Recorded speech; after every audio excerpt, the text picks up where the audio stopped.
দিল্লির যন্তর মন্তরে যেন নিঃশব্দে জন্ম নিয়েছে এক অস্থির সময়ের বিস্ফোরক ইতিহাস। টানা ৩৪ দিনের অবস্থান কর্মসূচি, লাঠিচার্জে রক্তাক্ত রাজপথ, আর তার মাঝেও অদম্য কণ্ঠে শিক্ষার্থীদের দাবির পুনরাবৃত্তি। এই দৃশ্য আর কেবল প্রতিবাদের নয়, বরং তা আজ অধিকার প্রতিষ্ঠার এক তীব্র বাস্তব প্রতিচ্ছবি। বিশ্লেষকদের ভাষায় এটি শুধু একটি আন্দোলন নয়, বরং ক্রমশ রূপ নিতে থাকা এক সম্ভাব্য রাজনৈতিক পট পরিবর্তনের অশনি সংকেত।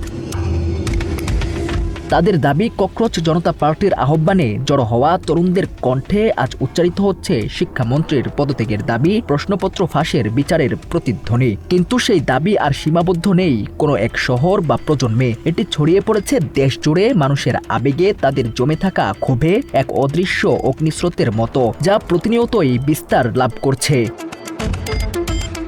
ভারতের গণ্ডি পেরিয়ে আন্দোলনের প্রভাব ছড়িয়ে পড়েছে আন্তর্জাতিক অঙ্গনেও। প্রতিধ্বনি শোনা যাচ্ছে বাংলাদেশেও। বাংলাদেশের রাজনৈতিক নেতৃবৃন্দ থেকে শুরু করে সোশ্যাল অ্যাক্টিভিস্ট ও রাজনৈতিক বিশ্লেষকদের মধ্যেও এ নিয়ে জল্পনা কল্পনা দেখা যাচ্ছে।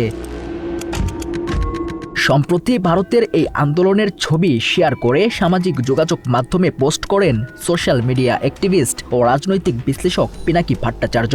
সেখানে তিনি ভারতের শিক্ষার্থীদের আন্দোলনের প্রতি সমর্থন জানিয়ে তাদের শুভেচ্ছা জানান এবং জেনারেশনের এই প্রতিবাদের সফলতার প্রত্যাশাও ব্যক্ত করেন।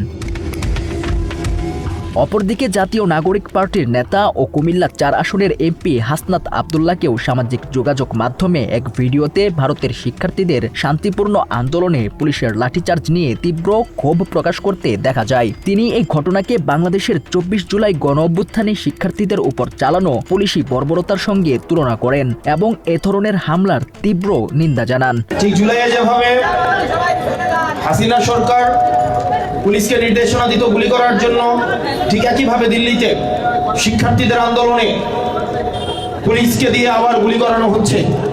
আমরা এই পুরো প্রক্রিয়ার নিন্দা জানাচ্ছি।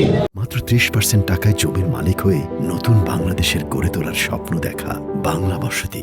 একইভাবে জাতীয় নাগরিক পার্টির মুখপাত্র আসিফ মাহমুদ সজীব ভুইয়া এবং নাসির উদ্দিন পাটোয়ারিকেও সামাজিক যোগাযোগ মাধ্যম ফেসবুকে ককরোচ পার্টির আন্দোলনের ছবি শেয়ার করে ভারতে আন্দোলনরত শিক্ষার্থীদের ওপর হামলার তীব্র নিন্দা জানাতে দেখা যায়।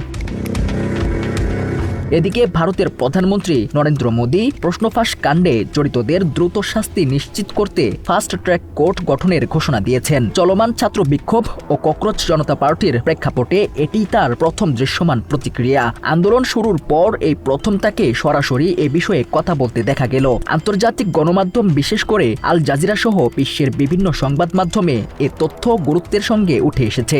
এছাড়া বিশ্বের স্বনামধন্য বিভিন্ন গণমাধ্যমেও গুরুত্বের সাথে উঠে এসেছে ভারতের শিক্ষার্থীদের আন্দোলনের এই সংবাদ।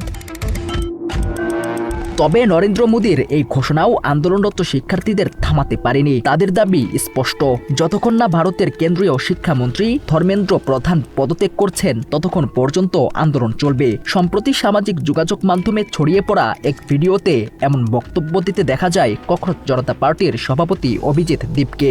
हमारा प्रोटेस्ट जैसे चला रहा था वैसे ही चलता रहेगा। हमारा प्रोटेस्ट तब तक वापस नहीं लिया जाएगा जब तक धर्मेंद्र प्रधान का इस्तीफा नहीं होता।